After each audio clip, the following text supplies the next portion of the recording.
Alhamdulillahirabbil alamin. Innal hamdalillahi nahmaduhu wa nasta'inuhu wa nastaghfiruh wa na'udzu billahi min syururi anfusina wa min sayyiati a'malina. Asyhadu an la ilaha illallah wa asyhadu anna Muhammadan abduhu wa rasuluh la nabiyya ba'dah. Bapak-bapak, ibu-ibu yang semoga dimuliakan Allah Subhanahu wa taala. Pada kesempatan ini kita akan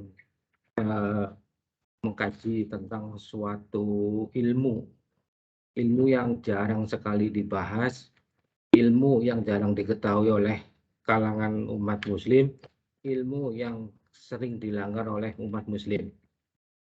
Ya, sering dilanggar karena ketidaktahuannya tersebut, ya.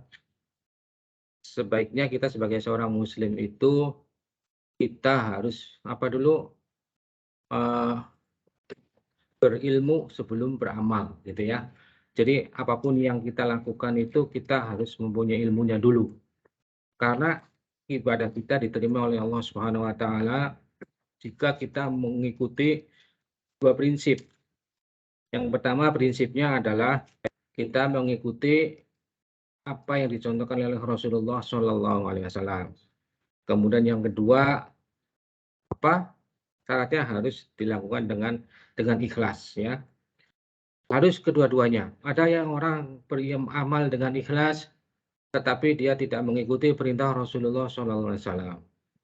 Ya, untuk itu maka marilah kita menghadapi sisa-sisa umur kita ini, kita perbanyak belajar agama untuk memperbaiki amal-amalan kita. Karena Allah Subhanahu wa taala mengatakan, A'udzubillahi minasyaitonirrajim, alladzi khalaqal mauta wal hayata liyabluwakum ayyukum ahsanu amala. Jadi Allah menciptakan hidup dan mati. Ya. Allah menciptakan mati dan hidup. Alladzi khalaqal mauta wal hayata liyabluwakum ayyukum ahsanu amala. Allah menciptakan mati dan hidup untuk menguji, ya, siapakah di antara kalian yang paling baik amalnya, ya, paling baik.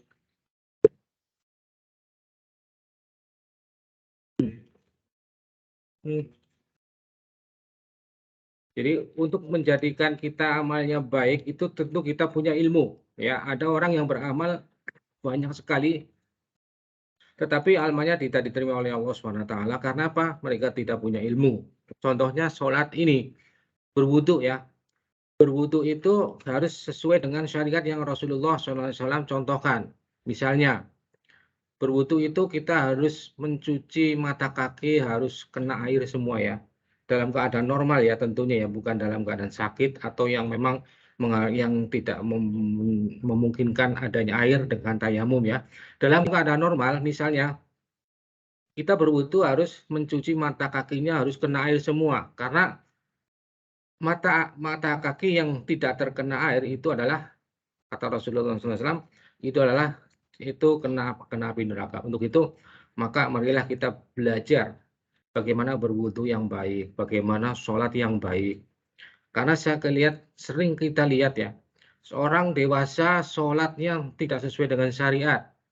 Misalnya apa? Contohnya dia sholat dalam keadaan sujud, tetapi sujudnya seperti sujudnya posisi, maaf, anjing duduk. Anjing duduk itu contohnya seperti apa? Sikunya itu menyentuh lantai. Padahal Rasulullah SAW kan mencontohkan seandainya seorang sujud yang betul itu adalah sujud sikunya tidak menyentuh lantai, kemudian pahanya lurus, tegak, dan apabila ada anak kambing lewat di bawah perutnya dia bisa. Itu ukuran sujud yang benar, ya. Nah, sekarang kalau kita sujud tangan kita sikunya menempel di lantai, itu pasti anak kambing itu nggak bisa lewat. Ya, anak kambing tidak bisa lewat. Maka itulah contoh sujud yang tidak sempurna. Dan mungkin ada gerakan-gerakan yang lain, ya, seperti semacam ruku misalnya harus megang lutut, kakinya tangannya terbuka, ya. Seperti itu. Tapi kalau sujud tangannya, jari-jarinya tidak terbuka. Nah, itulah hal-hal yang demikian yang kelihatannya simpel-simpel itu harus kita pelajari. Karena di sekolah jarang kita pelajari juga, di rumah pun jarang kita pelajari juga, di kajian pun jarang dipelajari juga. Untuk itu maka kita harus mencari sendiri lah ya, bagaimana gerakan sholat yang betul, bagaimana gerakan wudhu yang betul, gitu ya. Demikian juga tentang penyakit ain ini. Penyakit ain ini adalah penyakit yang sangat banyak melanda manusia ya. Bahkan dikatakan kata Ustaz Khalid Basalamah itu 80% penyakit yang diterima manusia itu adalah bukan karena medis ya. 80% itu yang non medis. Misalnya gini, orang anak kecil dalam keadaan sehat tidak kena apa-apa tiba-tiba dia sakit panas. Nah, itulah salah satu contohnya itu bisa kena ain ya. Dan penyakit ain ini harus disembuhkan dengan cara apa yang Rasulullah contohkan bagaimana menyembuhkan penyakit ain ini. Jadi mungkin kalau anak kecil yang seperti itu diperiksa medis mungkin tidak sakit ya. Tetapi kalau kita lihat anak kecil seperti panas, ternyata nggak ada sebabnya apa-apa gitu ya, itu harus disembuhkan dengan cara apa yang Rasulullah contohkan dengan kalau itu penyakit ain harus dengan cara apa yang Rasulullah contohkan. Nanti kita akan bahas nih bagaimana kita menyembuhkan orang lain, bagaimana mencegah terjadinya ain, bagaimana minta perlindungan dari ain, penyakit ain seperti apa, terus bagaimana kalau kita ingin anak kecil yang belum bisa berdoa tidak terkena ain, bagaimana kita cara memuji seseorang, dan bagaimana kita harus berucap kalau seorang memuji kita. Ya, itu semuanya adalah agar tidak terkena ain. Jadi itu insya Allah akan kita bahas pada kesempatan ini ya, di waktu yang singkat. Jadi menyisakan sedikit waktu ya,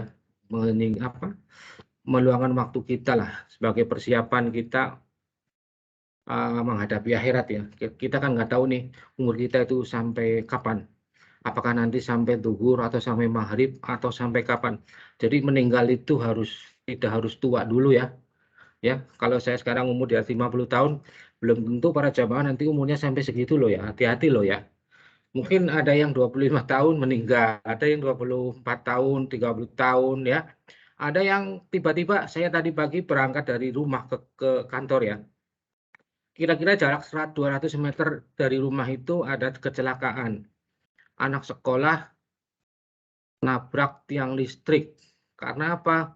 Dia melawan arus tuh. Tambak tiang listrik, kemudian kepalanya kena tiang listrik tersebut, motornya rusak, dan dia langsung meninggal dunia. Itu seorang anak sekolah gadis ya. Saya kali tahunya anak sekolah gimana, karena seragamnya masih pakai biru putih gitu ya. Pakai rok biru, baju putih, terus langsung ditutup oleh koran gitu ya. Itu tadi kira-kira peristiwanya jam 6.30 ya. Nah, siapa menyangka kita akan dapat umur panjang, kita belum tentu ya. Untuk itu maka marilah kita persiapkan hidup ini, setiap saat kita persiapan lah untuk kita siap menghadap Allah SWT, sehingga mudah-mudahan dalam sisa-sisa hidup ini kita mendapatkan husnul khotimah ya, mendapatkan husnul khotimah. Dan setiap hari juga kita diminta, salah satunya setiap sholat subuh itu doa Allahumma inni as'aluka husnal khotimah. Ya Allah, semoga kami diberikan rezeki, diberikan ya kesempatan untuk mendapatkan husnul khotimah. Allahumma inni as'aluka husnal khotimah. Allahumma rzuqni taubatan nasuha qabla al-maut. Ya Allah, berilah kesempatan saya bertobat sebelum mati, sebelum meninggal dunia ya. Ya muqallibal qulub, tsabbit qalbi ala dinik. Ya Allah yang Maha membolak-balikkan hati, teguhkanlah hati ini dalam ketaatan kepadamu ya, dalam ibadah kepadamu. Jadi itu doa yang harus kita ucapkan minimal sekali pada waktu pagi sholat subuh ya, setelah sholat subuh. Kemudian ada juga doa yang lain, Allahumma ini Allahumma rzuqni taubatan nasuha qabla maut, ya muqallibal qulub tsabbit qalbi ala dinik, Allahumma inni as'aluka husnal khotimah. Ada juga doa yang menuntut ilmu ya. Ada yang tahu nggak? Silakan. Kalau tahu nanti boleh nanti jadiin kuis ini. Sholat waktu jam berapa? Lagi. Jadi kita masih punya waktu 1 menit ya. Jadi mudah-mudahan nanti setelah kita sholat zuhur kita akan dapat mengkaji penyakit ini dan memahami, dan yang paling penting adalah melaksanakan. Karena kalau kita memahami penyakit ini, insya Allah kita dapat penghematan yang luar biasa ya. Jadi penyakit-penyakit non medis yang biasanya terjadi pada seorang karena AIN itu kita bisa cegah, bisa kita hindari untuk keluarga kita, anak kita, bahkan kepada barang-barang yang kita punya. Jadi penyakit AIN ini menimpa bukan kepada orang saja ya, bisa juga kepada materi-materi yang kita punya, misalnya mobil, misalnya hewan ternak, hewan piaraan, kemudian anak kecil yang pasti sering itu yang terjadi.